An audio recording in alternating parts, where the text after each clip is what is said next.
വരുന്ന നിയമസഭാ തെരഞ്ഞെടുപ്പിൽ CPM-നെ LDF-നെ മുഖ്യമന്ത്രി പിണറായി വിജയൻ തന്നെ നയിക്കും എന്നതിൽ തീരുമാനമായി കഴിഞ്ഞു. ഇന്നലെ ദില്ലിയിൽ ചേർന്ന CPM-ന്റെ പോളിറ്റ് ബ്യൂറോ യോഗമാണ് ഇത് സംബന്ധിച്ച് അന്തിമ തീരുമാനമെടുത്തത്. പോളിറ്റ് ബ്യൂറോ യോഗത്തിൽ കേരള ഘടകം മുഖ്യമന്ത്രി പിണറായി വിജയൻ തന്നെ വരുന്ന നിയമസഭാ തെരഞ്ഞെടുപ്പിലും പാർട്ടിയെയും മുന്നണിയെയും നയിക്കണം, അതിനുള്ള അനുമതി വേണം എന്നൊരു ആവശ്യം മുന്നോട്ട് വെച്ചു. വിശദമായ ചർച്ചകൾക്ക് ശേഷം പോളിറ്റ് ബ്യൂറോ യോഗം അത് അംഗീകരിക്കുകയായിരുന്നു. അങ്ങനെ പിണറായി വിജയന് എല്ലാ ഇളവുകളും നൽകിക്കൊണ്ടുള്ള പോളിറ്റ് ബ്യൂറോയുടെ തീരുമാനങ്ങൾ നീണ്ടു പോവുകയാണ്.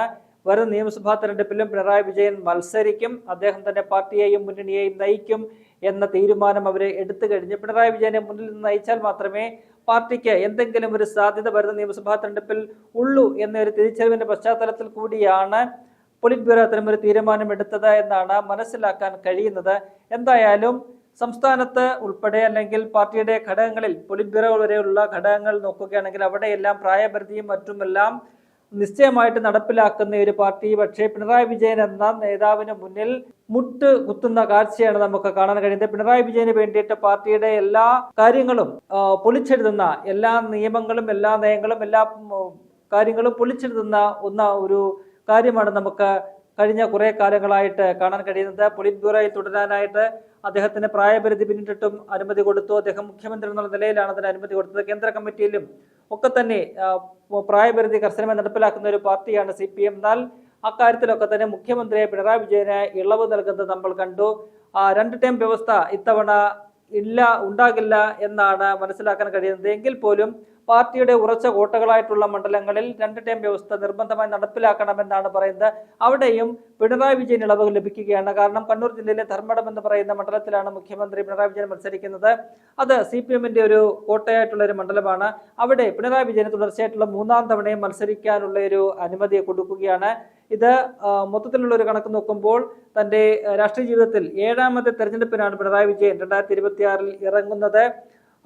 ആ ഒരു കാര്യം കൂടി നമുക്ക് എടുത്തു പറയേണ്ടതുണ്ട്. എന്തായാലും സംസ്ഥാനത്ത് മറ്റുള്ള പാർട്ടി സ്ഥാനാർത്ഥികളുടെ കാര്യത്തിലൊക്കെ ചർച്ചകൾ ഇങ്ങനെ പുരോഗമിക്കുമ്പോൾ വളരെ പ്രമുഖരായിട്ടുള്ള പല നേതാക്കന്മാർക്കും ഇത്തവണ സീറ്റ് ഉണ്ടാകില്ല എന്നതാണ് പുറത്തു വരുന്ന വിവരങ്ങൾ. അതിൽ പ്രധാനപ്പെട്ട ഒരു വ്യക്തി എന്ന് പറയുന്ന ഒരു നേതാവ് എന്ന് പറയുന്നത് മുൻ മന്ത്രിയും കേന്ദ്ര കമ്മിറ്റി അംഗവും സമുന്നതയായിട്ടുള്ള നേതാവുമായിട്ടുള്ള KK ശൈലജയാണ്. KK ശൈലജയ്ക്ക് ഇത്തവണ നിയമസഭാ തെരഞ്ഞെടുപ്പിൽ സീറ്റ് ഉണ്ടാകില്ല എന്നാണ് പുറത്തു വരുന്ന വിവരങ്ങൾ. കണ്ണൂർ ജില്ലയിൽ നിന്നും CPM-ന്റെ ജില്ലാ സെക്രട്ടേറിയറ്റ് സംസ്ഥാന നേതൃത്വത്തിന് കൈമാറിയിരിക്കുന്ന പട്ടികയിൽ KK ശൈലജയ്ക്ക് സീറ്റ് ഇല്ല. അവിടെ നിന്നും തളിപ്പറമ്പ് MLA കൂടിയായിട്ടുള്ള പാർട്ടി സംസ്ഥാന സെക്രട്ടറി MP ഗോവിന്ദൻ ഇത്തവണ മത്സരിക്കാൻ സാധ്യതയില്ല. അദ്ദേഹം സംസ്ഥാന സെക്രട്ടറി ആയതുകൊണ്ട് മത്സരത്തിൽ നിന്നും പിന്മാറുമെന്ന കാര്യം ഉറപ്പാണ്. എന്നാൽ മറ്റൊരു സിറ്റിംഗ് MLA ആയ KK ശൈലജ മട്ടന്നൂരിൽ നിന്നുള്ള MLA ആണ്. KK ശൈലജയുടെ പേര് ജില്ലാ സെക്രട്ടേറിയറ്റ് സമർപ്പിച്ചിരിക്കുന്ന പട്ടികയിലില്ല എന്നുള്ളത് വളരെ പ്രധാനപ്പെട്ട ഒരു കാര്യമാണ്. KK ശൈലജ കൂടി പങ്കെടുത്ത ജില്ലാ സെക്രട്ടേറിയറ്റ് യോഗമാണ് അത്തരമൊരു തീരുമാനത്തിലേക്ക് എത്തിയത്. അവിടെ KK ശൈലജയ്ക്ക് അഭിപ്രായം പറയാനുള്ള സ്വാതന്ത്ര്യമില്ല. കാരണം അവർ സംസ്ഥാന സെക്രട്ടേറിയറ്റ് അംഗമായതുകൊണ്ട് അവര് ജില്ലാ സെക്രട്ടേറിയറ്റിൽ തീരുമാനങ്ങൾ പറയുന്ന ഒരു പതിവില്ല. അതുകൊണ്ട് അവർ കൂടി പങ്കെടുത്ത യോഗത്തിലാണ് അത്തരം ഒരു തീരുമാനം ഉണ്ടായിരിക്കുന്നത്. ബാക്കിയുള്ള ജില്ലയിൽ നിന്നുള്ള സിറ്റിംഗ് MLA-മാർക്കെല്ലാം തന്നെ സീറ്റ് നൽകാനാണ് തീരുമാനമെടുത്തിരിക്കുന്നത്. അത് വലിയൊരു പ്രതിസന്ധി പാർട്ടിയിൽ സൃഷ്ടിച്ചിട്ടുണ്ട്. കാരണം KK ശൈലജ പറയുന്നത് മട്ടന്നൂരിൽ നിന്നും തനിക്ക് സീറ്റ് ലഭിക്കുന്നില്ല എങ്കിൽ താൻ മത്സരത്തിനേ ഇല്ല എന്നാണ്.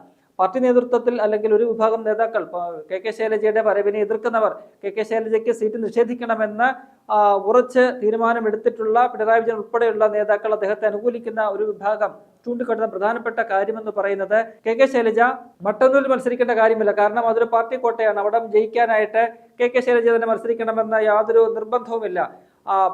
KK ശൈലജയെ പോലെ ഒരു വ്യക്തി അവരുടെ പ്രഭാവം കൊണ്ട് മത്സരിക്കുമ്പോൾ അവര് പാർട്ടി കോട്ടയിലല്ല മത്സരിക്കേണ്ടത്, മറിച്ച് ഒരു വെല്ലുവിളി ഉയർത്താവുന്ന ഒരു മണ്ഡലത്തിൽ വേണം മത്സരിക്കേണ്ടത്. അതുകൊണ്ട് തന്നെ കോൺഗ്രസിന്റെ സിറ്റിംഗ് സീറ്റായിട്ടുള്ള KPCC അധ്യക്ഷന്റെ സിറ്റിംഗ് സീറ്റായിട്ടുള്ള പേരാവൂരിൽ KK ശൈലജ മത്സരിക്കട്ടെ എന്നൊരു നിർദ്ദേശമാണ് മുന്നോട്ട് വെക്കുന്നത്. എന്നാൽ KK ശൈലജ അത് അംഗീകരിക്കുന്നില്ല. കാരണം കഴിഞ്ഞ 2 തവണയായിട്ട് തുടർച്ചയായിട്ട് കോൺഗ്രസ് അവിടെ ജയിക്കുന്ന ഒരു മണ്ഡലമാണ്. അവിടെ ചെന്ന് മത്സരിക്കുക എന്ന് പറയുന്നത് ആത്മഹത്യാപരമായിരിക്കുമെന്ന തിരിച്ചറിവ് KK ശൈലജയ്ക്കുണ്ട്. അതുകൊണ്ട് തന്നെ മട്ടന്നൂരില്ല എങ്കിൽ താൻ മത്സരത്തിനേ ഇല്ല എന്ന ഒരു തീരുമാനത്തിലേക്ക്, ഒരു കടുംപിടുത്തത്തിലേക്ക് ശൈലജ എത്തിയിട്ടുണ്ട്. അത് പാർട്ടിയെ വലിയ രീതിയിൽ പ്രതിസന്ധിയിലാക്കുന്നുണ്ട്. കാരണം കെ ശൈലജ നമുക്കറിയാം, കഴിഞ്ഞ ഒന്നാം പിണറായി സർക്കാരിന്റെ കാലത്ത് ആരോഗ്യമന്ത്രിയായിരിക്കെ കോവിഡിന്റെ സമയത്തൊക്കെ തന്നെ ആദ്യം ഈ പറയുന്ന പോലെ കോവിഡുമായി ബന്ധപ്പെട്ടുള്ള വാർത്താ സമ്മേളനം തുടങ്ങിയത് കെ ശൈലജയാണ്. അതിന് വലിയ രീതിയിലൊരു ജനസ്വീകാര്യത കിട്ടിയതെന്ന് കണ്ടപ്പോൾ 2 പത്രസമ്മേളനം കഴിഞ്ഞപ്പോഴേക്കും അത് മുഖ്യമന്ത്രി ഹൈജാക്ക് ചെയ്യുന്ന ഒരു കാഴ്ച നമ്മൾ കണ്ടു. പിന്നീട് അവിടെ കെ ശൈലജയുടെ പേര് പോലും നമ്മൾ കാണാത്ത ഒരു സാഹചര്യമാണ് ഉണ്ടായത്. അത്തരത്തിൽ കെ ശൈലജ പാർട്ടിയിൽ തന്നെ ഒരു മികച്ച നേതാവായിട്ട്, ജനസ്വീകാര്യതയുള്ള ഒരു നേതാവായിട്ട് ഉയർന്നു വന്നപ്പോൾ അവരെ ഒതുക്കുന്ന ഒരു കാഴ്ചയാണ്, പിണറായി വിജയന്റെ നേതൃത്വത്തിൽ തന്നെ ഒതുക്കുന്ന ഒരു കാഴ്ചയാണ് നമുക്ക് കാണാൻ കഴിഞ്ഞത്. അതിന്റെ തുടർച്ചയായിട്ടാണ് ഇപ്പോൾ കെ ശൈലജയ്ക്ക് മത്സരിക്കാനേ അനുമതി കൊടുക്കേണ്ട, അല്ലെങ്കിൽ അവർക്ക് സീറ്റേ കൊടുക്കേണ്ട, അവരെ മത്സരിപ്പിക്കുകയേ വേണ്ട എന്നൊരു തീരുമാനത്തിലേക്ക് നേതാക്കളെല്ലാം കൂടി എത്തിയിരിക്കുന്നത്. അവരെ എങ്ങനെയെങ്കിലും ഒതുക്കുക, ഒരു ഭാവി നേതാവ് എന്നുള്ള നിലയിൽ വളർന്നു വരുന്ന, അല്ലെങ്കിൽ പിണറായി വിജയന് ശേഷം ആര് എന്നൊരു ചോദ്യത്തിന് കെ ശൈലജ എന്നൊരു ഉത്തരം ലഭിക്കുമ്പോൾ അത് പലർക്കും, പിണറായി വിജയൻ ഉൾപ്പെടെ പലർക്കും രസിക്കുന്നില്ല. താൻ കഴിഞ്ഞാൽ പിന്നെ പ്രളയം എന്നതാണ് പിണറായി വിജയൻ ആഗ്രഹിക്കുന്നത്. അതുകൊണ്ട് തന്നെ അദ്ദേഹത്തിന്റെ ഒരു ധാർഷ്ട്യവും ഏകാധിപത്യവും ഒക്കെ തന്നെയാണ് പാർട്ടിയിൽ ഇപ്പോഴും നടമാടിക്കൊണ്ടിരിക്കുന്നത്. അതിന്റെ ഒരു സൂചനയാണ് വീണ്ടും ഒരിക്കൽ കൂടി മത്സരിക്കാനും പാർട്ടിയെയും മുന്നണി നയിക്കാനും പിണറായി വിജയന് പോളിറ്റ് ബ്യൂറോ തന്നെ അനുമതി കൊടുത്തത്. അദ്ദേഹം 7ാമത്തെ തവണയാണ് മത്സരിക്കുന്നത്. കെ ശൈലജ ഇതുവരെ 5 തവണയാണ് മത്സരിച്ചത്.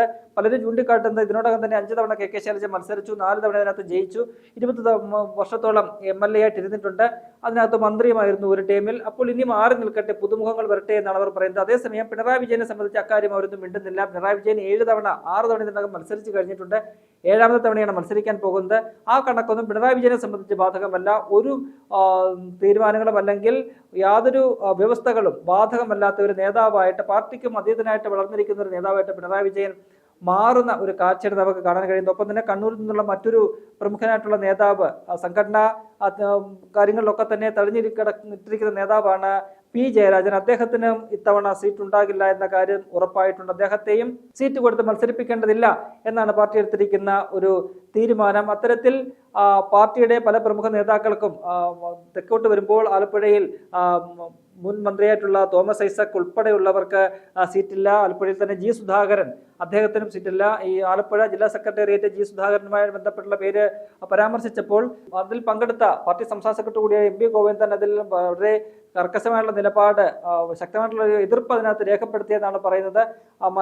മത്സരരംഗത്ത് നിന്ന് മാറ്റി നിർത്തിയവരെ കുറിച്ച് അക്കാര്യത്തിൽ ഒരു ചർച്ച വേണ്ട എന്ന ഒരു അഭിപ്രായമാണ് MP ഗോവിന്ദൻ പറഞ്ഞതെന്നാണ് പുറത്തുവരുന്ന വിവരങ്ങൾ. അത്തരത്തിൽ പ്രമുഖരായിട്ടുള്ള മുതിർന്ന പല നേതാക്കളെയും വെട്ടിനിരത്തിക്കൊണ്ടാണ് ഇത്തവണ നിയമസഭാ തെരഞ്ഞെടുപ്പിൽ നേരിടാനായിട്ട് CPM ഒരുങ്ങുന്നത് എന്നത് നമുക്ക് പുറത്തുവരുന്ന വിവരങ്ങളിൽ നിന്ന് മനസ്സിലാക്കാൻ സാധിക്കുന്നുണ്ട്. അതിനിടയ്ക്കാണ് ഇന്ന് മുൻ ഇടതുപക്ഷ സഹയാത്രികനും MP ഒക്കെ ആയിരുന്ന സെബാസ്റ്റ്യൻ പോൾ പിണറായി വിജയനെ കുറിച്ച് നടത്തിയ ചില പരാമർശങ്ങൾ കൂടി ശ്രദ്ധയിലേക്ക് വരുന്നത്. പിണറായി വിജയൻ ഇപ്പോൾ വായനയൊന്നുമില്ല, അദ്ദേഹം ആരെങ്കിലുമൊക്കെ പറയുന്നത് കേട്ട് പ്രതികരണങ്ങൾ നടത്തുകയാണ്.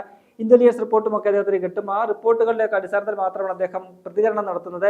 കാര്യങ്ങൾ പഠിക്കുകയോ മനസ്സിലാക്കുകയോ ചെയ്യുന്നില്ല എന്നൊരു വിമർശനം സെബാസ്റ്റ്യൻ പോൾ ഉയർത്തുന്നുണ്ട്. ഒപ്പം തന്നെ സാധാരണഗതിയിൽ CPM-ൽ സംസ്ഥാന സെക്രട്ടറിയാണ് ഏറ്റവും ഉയർന്ന ആള്, അതിന് താഴെ മാത്രമേ മുഖ്യമന്ത്രി എന്ന പദം വരാറുള്ളൂ. എന്നാൽ പിണറായി വിജയൻ മുഖ്യമന്ത്രിയായതിനു ശേഷം പാർട്ടി സംസ്ഥാന സെക്രട്ടറിക്ക് പുല്ലുവിലയാണ്, അല്ലെങ്കിൽ വിലയില്ലാത്ത ഒരു പദവിയായിട്ട് സംസ്ഥാന സെക്രട്ടറി പദം മാറിയിരിക്കുന്നു.